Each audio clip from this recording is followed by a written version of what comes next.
Turning to 1 Corinthians chapter 7 and the first 5 verses. 1 Corinthians chapter 7 and the first 5 verses. As a boy, I used to enjoy watching this TV program called Mutual of Omaha's Wild Kingdom. Maybe you remember that. It was a wildlife program hosted by Marlin Perkins and Jim Fowler. It started in 1963 and remained on the air for 20 years. It was sponsored by Mutual of Omaha. Ironically, I got something in the mail for them this last week. So they're still in business. They offer insurance and financial solutions for individuals and businesses and groups throughout the country. They ran this commercial during the show with what was called the People Song. And this was a jingle. It was a short, upbeat commercial tune with these lyrics. Mutual of Omaha is people you can count on when the going's tough. That was their jingle. It's definitely true that in marriage, you want a spouse that you can count on when the going's tough. In 1 Corinthians chapter 7, Paul describes a time when the going was tough. During this time, married couples in Corinth needed some clear instructions as to how they were to treat one another. Paul wrote to them and explained the mutual ministry that a husband and a wife have toward one another. And Paul's principles are helpful for married couples today. They reveal that marriage is a mutual relationship.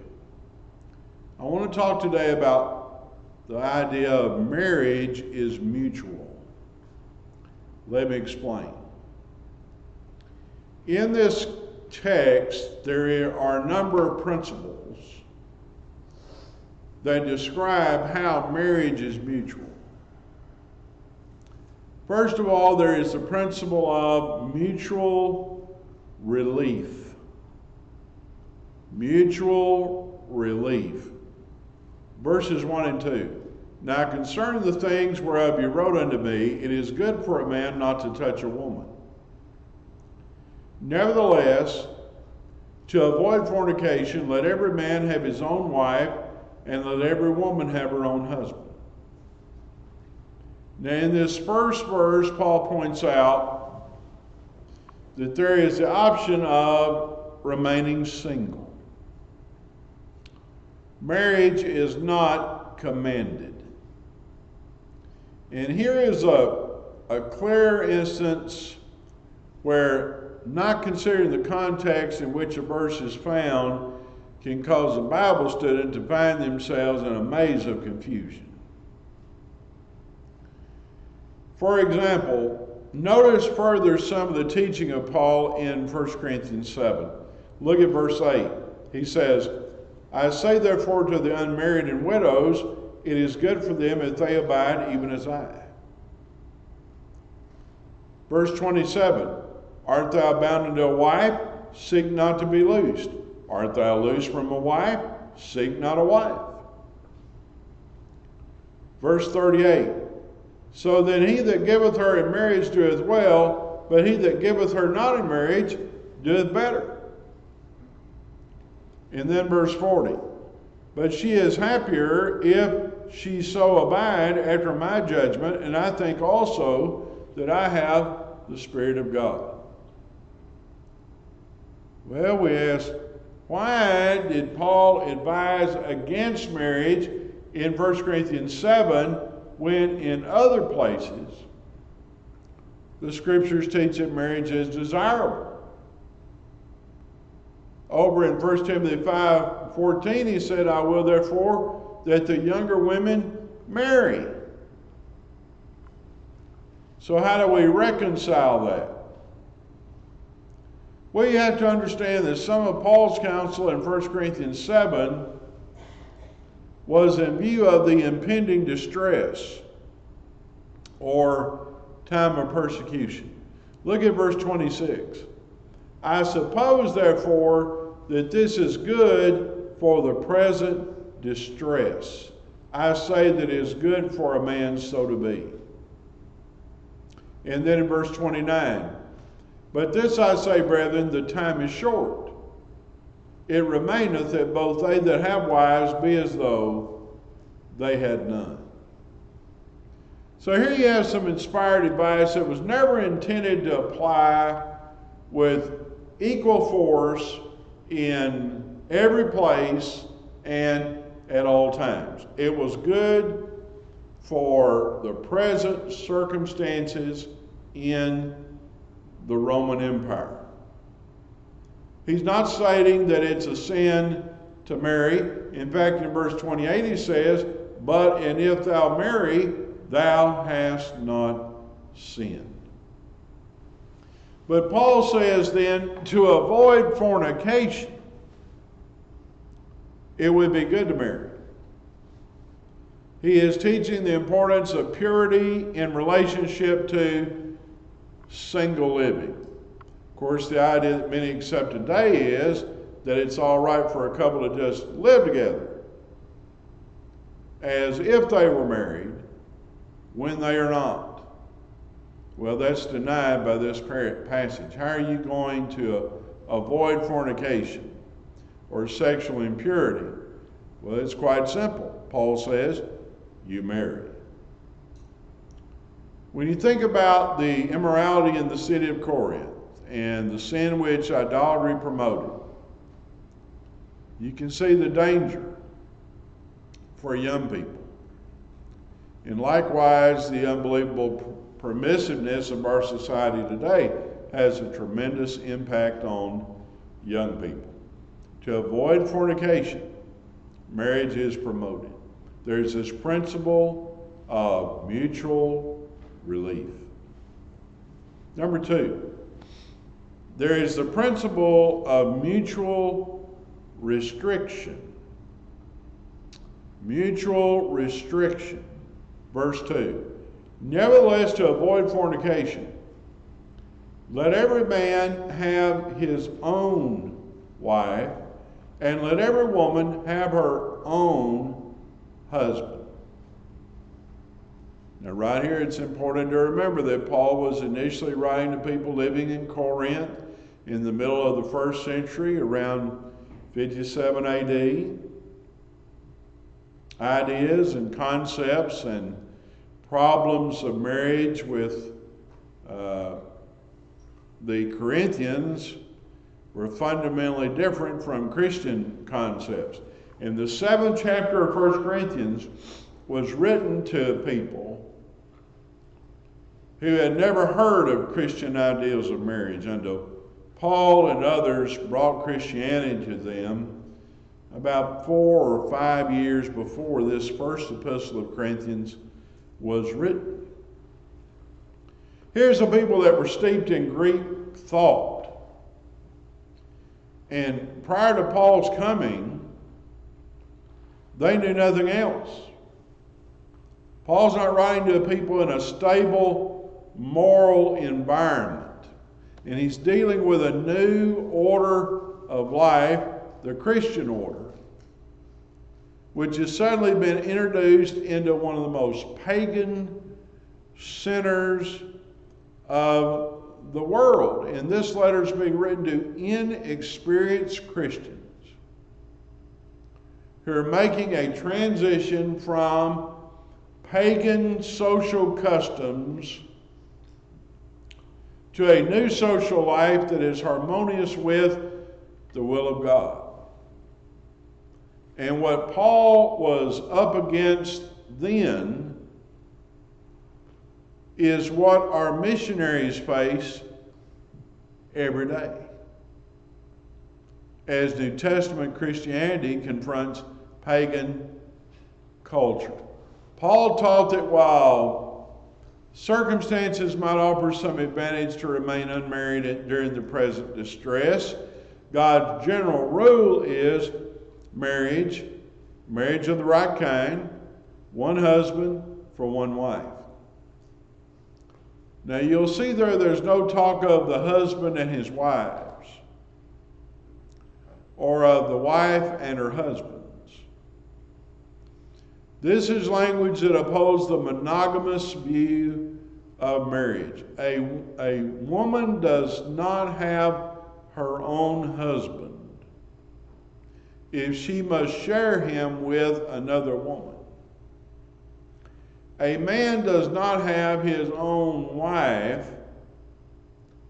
if he must share her with another man.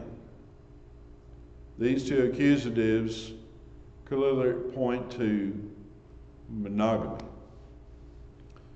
Brother Bill Nix was preaching in Udo, Nigeria. One of the members came up to him and invited him to his compound for refreshments.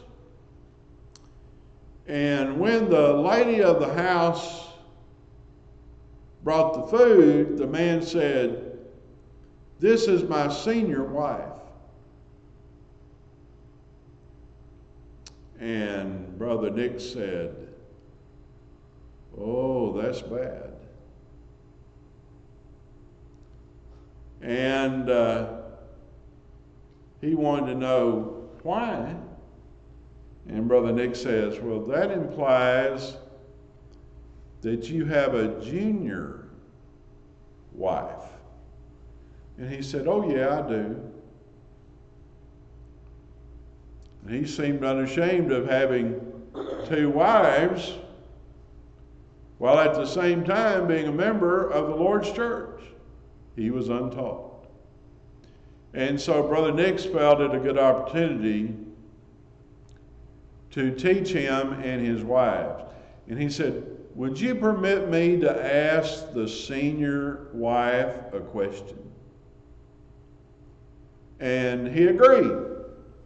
And so Brother Nix then said, "Madam," he said, "when your husband asked the junior wife to come into your compound as his wife also, he said, did it cause you to think more of him," raising his hands high, since she did not speak English, "or less of him," lowering his hands down to about his hips? And an interpreter put that in the Ibo language, but before the interpreter finished, she took her own hands and she lowered them all the way to the floor.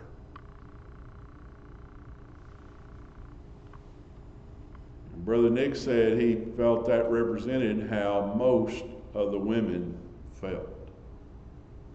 It is not natural for them to want to share the intimacy of their husband with another woman or women. Brother Nick's wife, Jerry, tells a story about a pretty young woman named Lydia in Nigeria. Lydia heard the gospel preached, and then she attended Jerry's ladies' class. And she obeyed the gospel. She became a Christian, and she became part of the newly formed congregation in that village. And as she kept on learning, she learned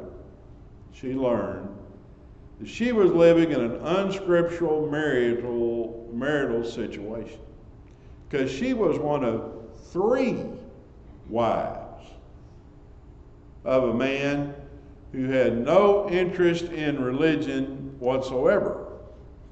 And she knew that he would not listen to her plea to let her leave him, because that would mean a great loss to him. You see, he had paid a large dowry for her. And she also worked on his farm, and she made money for him. However, she also knew she had to make a decision to get herself right with God. She wasn't in a right situation. And so after a lot of discussion, thought, and prayer,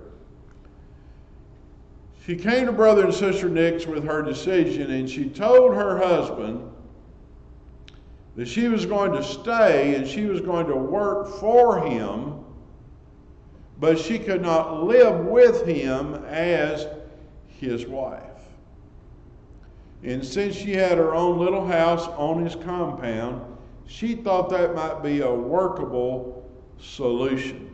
Now, Brother and Sister Nix wondered if that was wise, and they wondered how long that was going to last.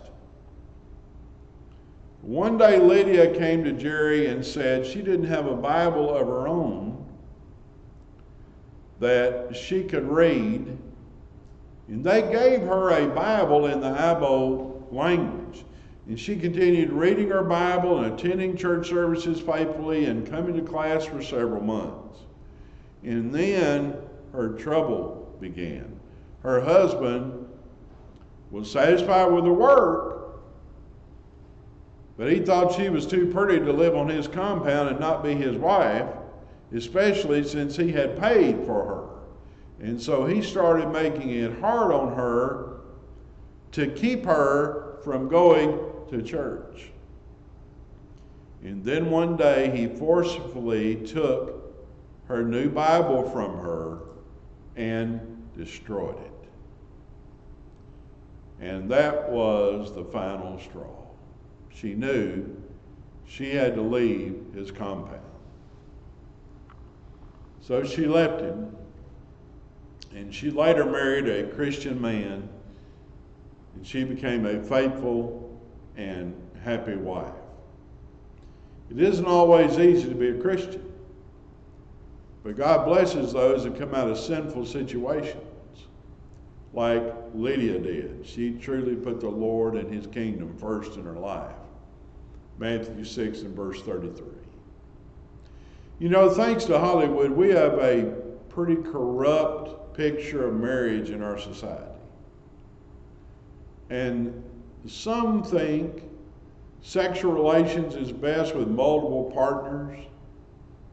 And some have exchanged God's plan for polygamy. But you see here in our text that God says every man should have his own wife, not someone else's. And he should be committed to her. And sure, you can find examples of polygamy in the scriptures, but they're never without bad consequences. And they're never without disapproval from God. Abraham, Jacob, Elkanah, David, Solomon, all had multiple marriages and all lived with unhappy consequences as a result of that. God's ideal is to have one man committed to one woman. Matthew 19, 4 through 6. Have you not read that he which made them at the beginning made them male and female? And for this cause shall the man leave his father and mother and cleave to his wife, and they shall be one flesh. Wherefore they are no more twain, but one flesh. Whatever God hath joined together, let not man put asunder. Sexual intimacy was included when God provided Adam a wife, and God provided Eve a husband. And it belongs exclusively to marriage. Solomon counseled in Proverbs 5, 15 through 18, drink waters out of thine own cistern, and running waters out of thine own well. Let the fountains be dispersed, and rivers of water in the streets. Let them be only thine own, and not strangers with thee. Let thy fountain be blessed, and rejoice with the wife of thy youth. We have to be very careful in regards to temptation in these areas.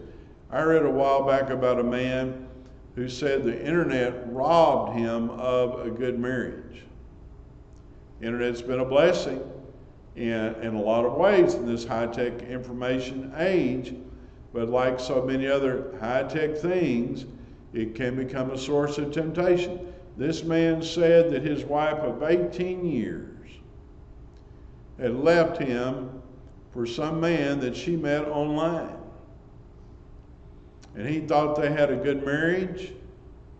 He said they had a house that was paid for. They had a cabin in the mountains. They had 2 great kids, and there was no hint of trouble until she began to stay up until 3 in the morning chatting online with a man from New Hampshire. And one day when he came home from work, he found this note that said she had gone to meet Johnny and that he shouldn't worry about her and that she promised to call him soon. And oh yes, she wanted him to know that she withdrew $5,000 from their joint bank account.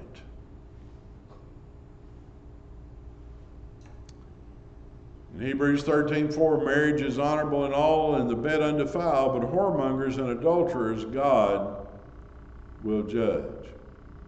Potiphar's wife in Genesis 39 should have turned to her own husband, Potiphar, for her needs and not to Joseph, their servant.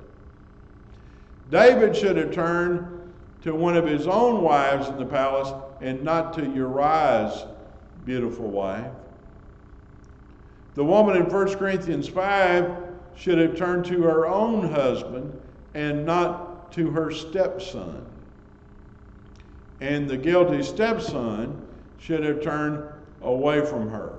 And the wife who stayed on the internet till 3 in the morning should have continued to look to her own husband for her needs and not to some Johnny in New Hampshire.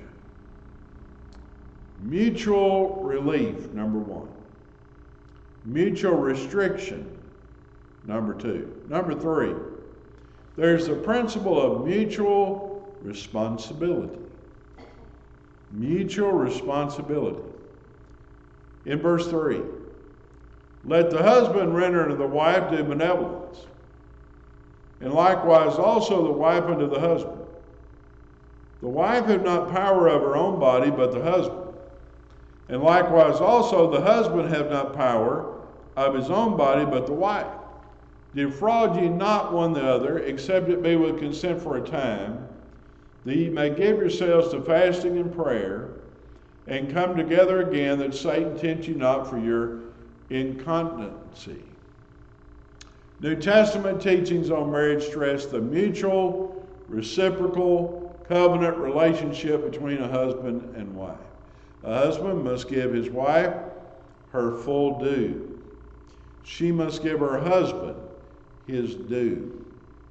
The wife cannot claim her body as her own. Paul says it's her husband's. Equally, he cannot claim his body as his own. It's his wife's. He has the power, the authority, the exclusive right to her body. How then can another man have it?